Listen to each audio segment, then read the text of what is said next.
Quelques jours plus tôt, M et Madame Olodi, dans leur frustration face à leur situation de pauvreté, avaient rejoint une église connue sous le nom de OO. Contrairement à une église régulière, celle-ci était tristement célèbre pour transformer ses fidèles en millionnaires du jour au lendemain en leur donnant de l'argent miraculeux. L'église était dirigée par une figure charismatique, le prophète Isaïe, un homme vénéré comme un dieu par la congrégation. Mais ce que aucun d'eux ne réalisait, c'était la sombre vérité qui se cachait derrière la façade de l'église. Pendant des années, la police avait enquêté sur l'OO. Ce n'était pas une église, c'était une façade pour une secte secrète. Et la richesse promise provenait de la vente d'organes humains sur le marché noir à des patients hospitaliers ayant besoin de nouvelles greffes d'organes. Mia et son frère jumeau handicapé, Lucas, se tenaient devant leur nouveau bâtiment scolaire, le prestigieux Victory High College, une école pour l'élite et les riches. Mia avait un mauvais pressentiment à propos de cette école et son instinct lui criait que quelque chose n'allait pas. Leurs parents, M et Madame Olodi, se tenaient à distance, leur faisant signe avec des sourires pleins d'espoir, mais derrière ces sourires se cachait le désespoir d'une famille se noyant dans la pauvreté. Quelques jours plus tôt, M et Madame Olodi, dans leur frustration face à leur situation de pauvreté, avaient rejoint une église connue sous le nom de OO. Contrairement à une église régulière, celle-ci était tristement célèbre pour transformer ses fidèles en millionnaires du jour au lendemain en leur donnant de l'argent miraculeux. L'église était dirigée par une figure charismatique, le prophète Isaïe, un homme vénéré comme un dieu par la congrégation. Le prophète avait offert aux jumeaux des bourses pour fréquenter le Victory High College en tant que cadeau offert aux enfants de nouveaux membres dévoués. Lucas, qui était né handicapé, était rempli de gratitude pour cette opportunité. Il avait toujours prié pour une meilleure voie éducative où il pourrait montrer son intelligence, mais Mia était suspicieuse de la générosité extrême de l'Église. Elle ne partageait pas l'excitation de son frère. Elle n'avait jamais voulu quitter sa ancienne religion et suivre cette nouvelle voie. Ses parents avaient été persuadés de le faire, tout cela au nom de l'évasion de la pauvreté. Pourtant, sous l'insistance de ses parents, elle n'avait pas le choix. Les uniformes avaient été livrés et les jumeaux étaient prêts à commencer ce lundi matin. Ils entrèrent dans Victory High, mais Mia ne pouvait pas se défaire du malaise qui grandissait dans son cœur. Le sentiment dans l'esprit de Mia était peut-être un signal, un avertissement inné que quelque chose d'alarmant se cachait peut-être derrière le glamour, attendant d'être révélé avec le temps. Alors que Mia et son jumeau marchaient dans le couloir de l'école, ils furent accueillis par des regards jugementaux des élèves riches. Mia tenait Lucas près d'elle, lui chuchotant de garder la tête haute et de ne pas laisser leur regard l'affecter. Lucas, en raison de son handicap, souffrait d'une estime de soi extrêmement basse. Il se sentait souvent inférieur aux autres et Mia avait toujours été son pilier de force, lui rappelant sa valeur. Le premier signe de problème survint lorsque Mia et Lucas furent placés dans des classes séparées, Mia en SS1A et Lucas en SS1B. La peur rongeait Mia alors qu'elle s'inquiétait de savoir comment son frère vulnérable s'en sortirait sans elle à ses côtés. Ses craintes étaient bien fondées. Dans la classe de Lucas, il fut accueilli par des regards cruels d'élèves qui le voyaient comme une cible facile en raison de ses béquilles. Deux garçons, Elia et Oliver, se distinguaient, leurs yeux s'attardant sur lui avec une intention malveillante. Au fil des jours, l'anxiété de Mia pour son frère grandissait. Elle avait entendu des rumeurs de harcèlement dans l'école et espérait qu'elles n'étaient que cela, des rumeurs. Mais avec Lucas, c'était différent. Son handicap faisait de lui une cible partout où il allait. Et Mia craignait que cette nouvelle école soit encore pire. Lucas, cependant, était intelligent, surtout en mathématiques, et bientôt son brillant commença à se manifester en classe. Une fille nommée Émilie, la plus jolie élève et star de la classe, se rapprocha de Lucas, cherchant son aide pour les devoirs. Cette nouvelle proximité suscita la jalousie d'Elia, qui avait longtemps nourri des sentiments pour Émilie. Il plongea dans une jalousie profonde en regardant la fille qu'il convoitait accorder son attention à un garçon de la classe qui n'était pas lui. Elia, avec son acolyte Oliver, décida de donner une leçon à Lucas.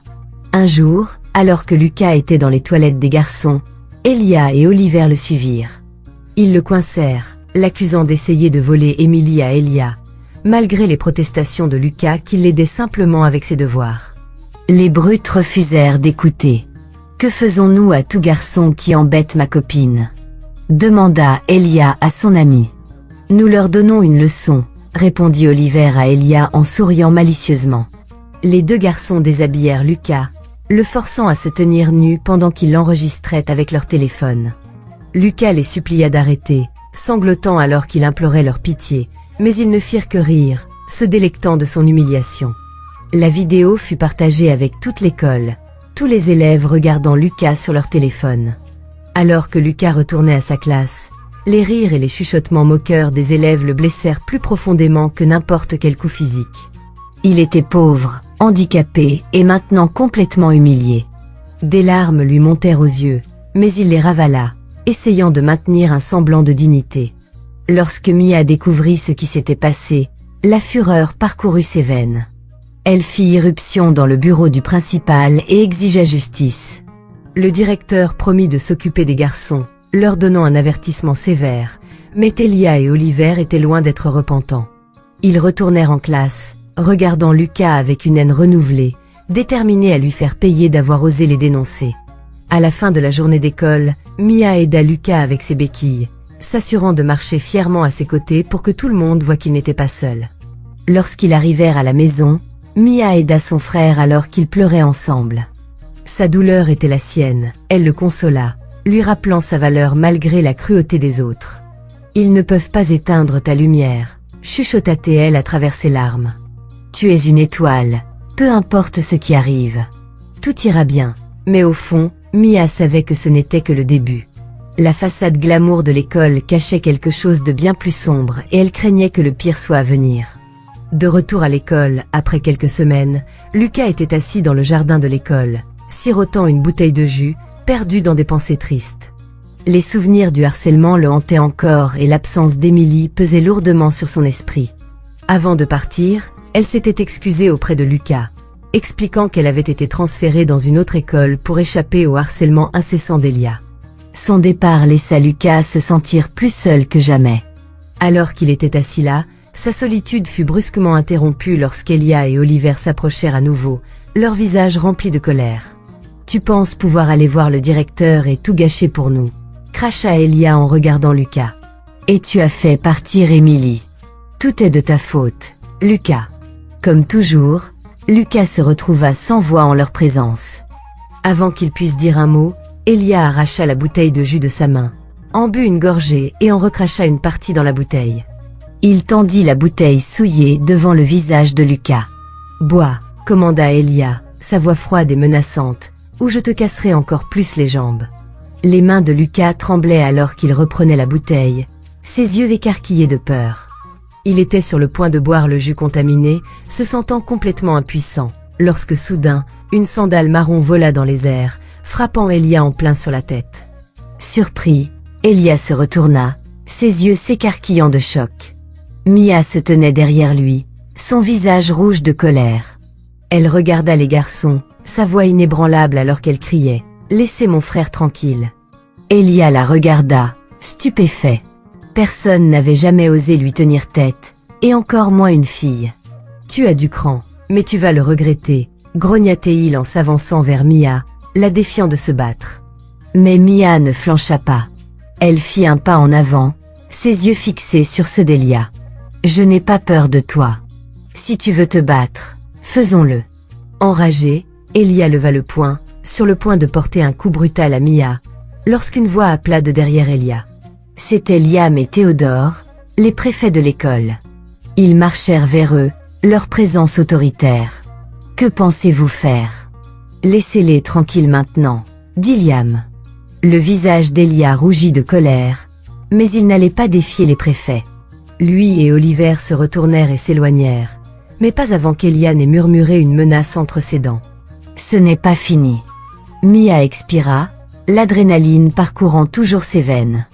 Elle se tourna vers Liam et Théodore. « Merci, dit-elle, sa voix mêlée de soulagement et de gratitude. « Quand tu veux, répondit Liam. Ne les laisse pas te faire peur. Si tu as besoin d'aide, appelle-nous simplement. » Mia hocha la tête, les regardant s'éloigner avant de se tourner vers Lucas. Il tremblait, des larmes lui montant aux yeux. Elle enroula ses bras autour de lui, essayant d'offrir du réconfort, mais le poids de la situation était trop lourd pour eux deux. « Sois fort, chuchota-t-elle en le tenant près d'elle. Nous allons surmonter cela. Le lycée sera bientôt terminé. Tout cela se terminera bientôt. Mais Lucas ne pouvait pas retenir ses larmes. Il sanglota sur l'épaule de sa sœur, le fardeau écrasant de la douleur et de l'humiliation brisant enfin ses fragiles défenses. Lorsqu'ils rentrèrent à la maison ce jour-là, Mia ne perdit pas de temps. Elle appela son frère dans leur petite chambre, s'agenouillant sur le sol avec lui alors qu'ils priaient ensemble. Sans autre issue à leur tourment, ils se tournèrent vers Dieu, implorant de l'aide. Mais leur prière fut interrompue lorsqu'Em et Madame Olabode firent irruption dans la pièce, leur visage déformé par la colère. La voix de Monsieur Hollow tonna dans le petit espace. « Que faites-vous » cria-t-il, ses yeux remplis de fureur. « Pourquoi ne priez-vous pas notre Dieu » tonna-t-il. « Ne vous ai-je pas dit de prier notre nouveau Jésus de l'eau » Mia leva les yeux vers son père, essayant de s'expliquer. « Papa, Lucas est harcelé à l'école. C'est vraiment grave et l'école est... » Sa mère l'interrompit. « Arrête de trouver des excuses. Nous savons que tu n'as jamais voulu aller à l'école ou à l'église.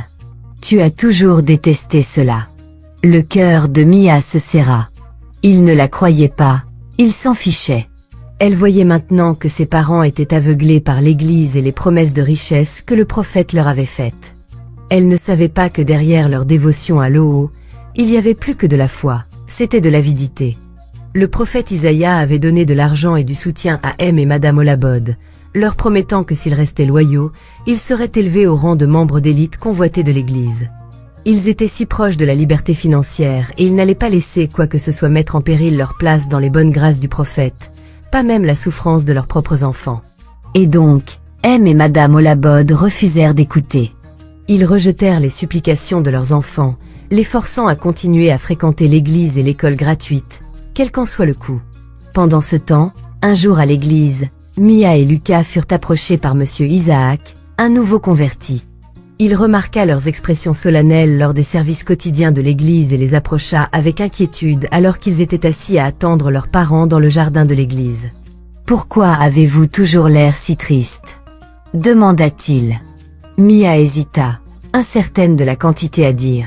« Nous ne sommes tout simplement pas heureux ici, » admit-elle finalement. « Nous sommes forcés de venir. » Monsieur Isaac fronça les sourcils, essayant de découvrir si l'église leur avait fait du tort d'une manière ou d'une autre, mais il les rassura rapidement. « L'église est bonne, vous verrez ses bienfaits avec le temps. » Monsieur Isaac faisait partie des nouveaux membres briguant l'acceptation dans le groupe d'élite de l'église aux côtés de Monsieur Toyosi.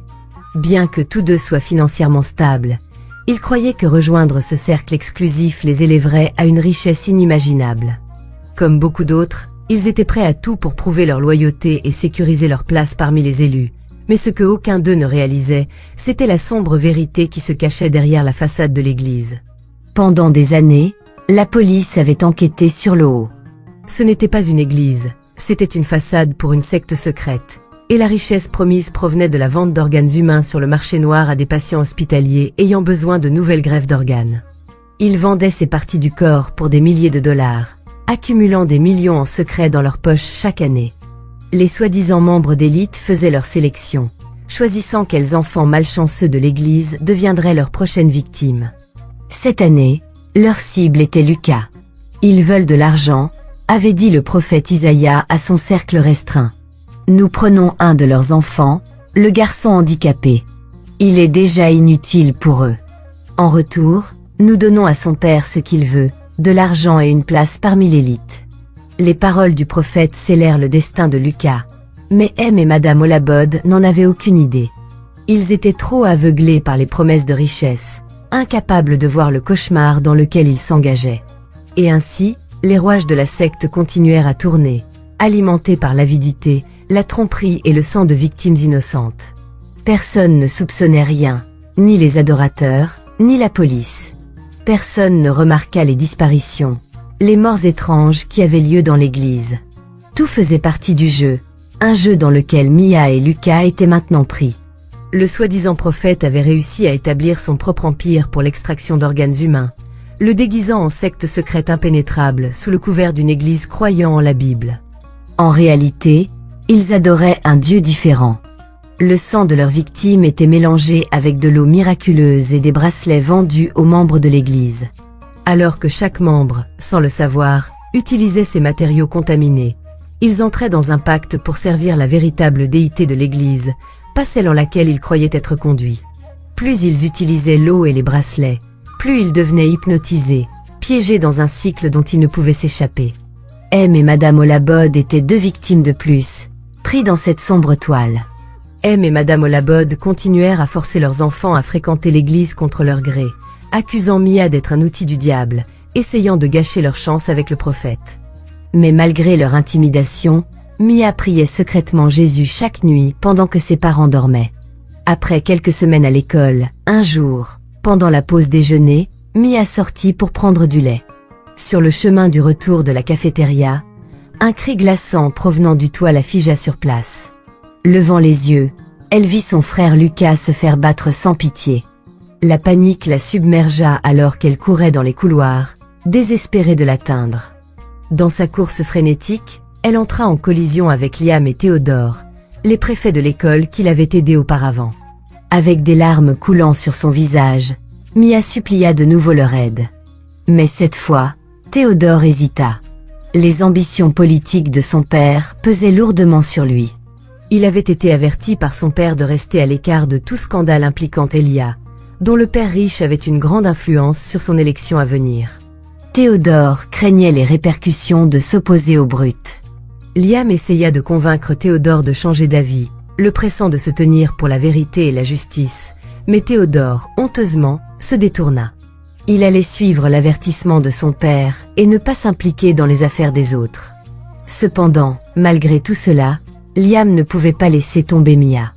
Il suivit Mia, déterminé à aider. En atteignant le toit, ils trouvèrent Lucas assis par terre, déjà battu et meurtri. Liam cria à Elia et Oliver d'arrêter, mais ils se contentèrent de rire, le rejetant comme un simple préfet. Théodore, le gamin riche, n'était pas avec lui cette fois-ci, et les brutes n'avaient aucun véritable respect pour le préfet orphelin qui était privilégié d'être dans leur école grâce à une simple bourse. Elia et Oliver, son acolyte, étaient prêts à se battre sans relâche. Liam chargea pour les confronter, mais Elia était préparé, vaporisant rapidement du spray au poivre dans les yeux de Liam, le laissant vulnérable au sol, souffrant et incapable de voir.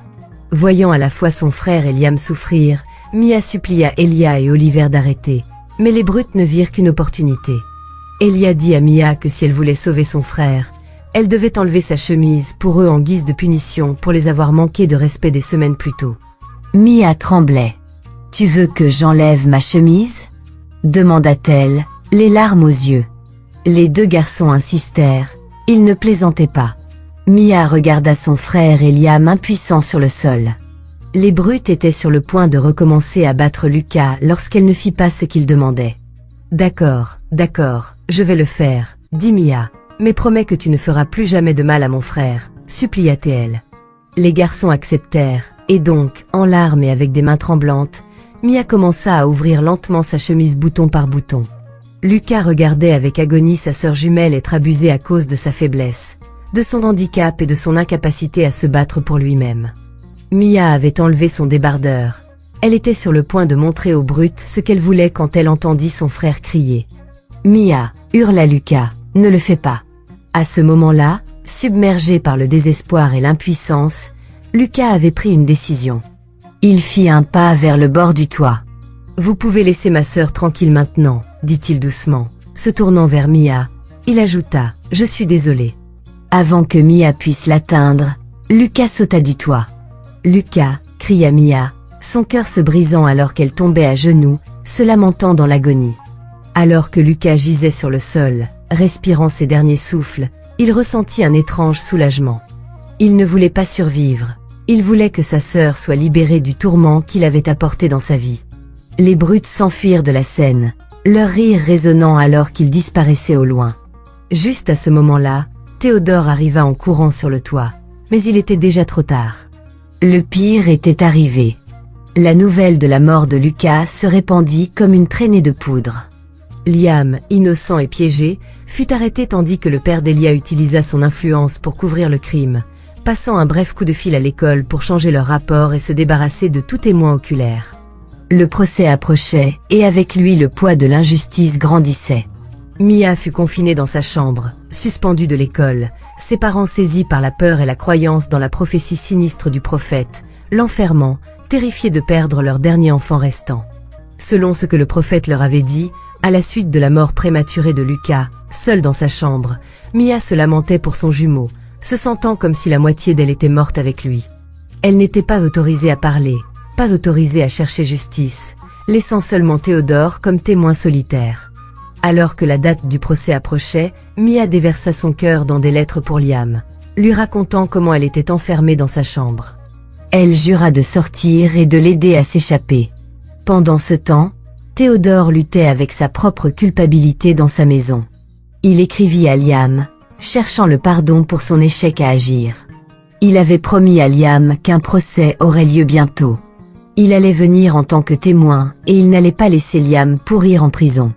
Alors que Liam était assis seul dans sa cellule de prison, il lut les lettres de Mia et Théodore, chaque mot allumant une lueur d'espoir en lui. Bien que son avenir semblât sombre, leur soutien indéfectible lui rappelait qu'il n'était pas entièrement seul. Pendant ce temps, à la maison de Théodore, son père le pressait anxieusement de rester silencieux pendant le procès. « S'il te plaît, ne témoigne pas contre Elia », supplia-t-il. « Attends juste jusqu'après l'élection. Je ne peux pas me permettre que le père d'Elia retire son soutien financier pour ma campagne. C'est notre seule issue, promit-il à Théodore que dès qu'il aurait sécurisé sa victoire et accédé au pouvoir, il trouverait un moyen de faire sortir Liam de prison. Le jour de l'audience arriva, la tension était palpable dans l'air. Liam, l'accusé, était assis devant le juge, sentant le poids du monde peser sur lui. Le juge lut les accusations de meurtre, chaque mot étant un clou dans le cercueil de Liam. Alors que le juge appelait des témoins, le cœur de Liam s'emballa. Il balaya la foule du regard, cherchant désespérément Théodore, mais à son grand désarroi, personne ne se leva. Alors que les minutes s'écoulaient, Liam fixa désespérément la porte du tribunal, priant pour qu'elle s'ouvre, espérant contre tout espoir que son ami soit simplement retardé par la circulation et qu'il se précipite à tout moment pour le sauver. Mais la porte resta fermée. Lorsque le moment de sa défense passa, le choc transperça le cœur de Liam alors qu'Elia se leva au pupitre. Il tordit le récit, affirmant que Liam était la brute qui avait poussé Lucas du toit. La salle d'audience éclata en chuchotements alors qu'Elia se peignait en victime tout en couvrant Liam de culpabilité. Emprisonnement à vie, prononça le juge, scellant le destin de Liam. Alors que Liam était emmené, le désespoir l'envahit. Il se tourna une dernière fois pour faire face à Elia, dont le sourire en disait long sur la trahison. Elia l'avait joué parfaitement, et maintenant il allait payer le prix d'un crime qu'il n'avait pas commis. Dans les murs froids et austères de la prison, l'avenir de Liam semblait mort et enterré alors qu'il se morfondait dans l'agonie des années de douleur qu'il allait endurer en prison. À l'extérieur, Mia entendit la nouvelle et fut consumée par le chagrin. Elle pleura jusqu'à s'endormir, sachant qu'elle devait se battre non seulement pour son frère, mais aussi pour Liam, pour la justice qui semblait hors de portée. Avec chaque larme qui tombait, elle jura de mettre fin au cycle de douleur, de confronter les ténèbres qui avaient volé tant de choses.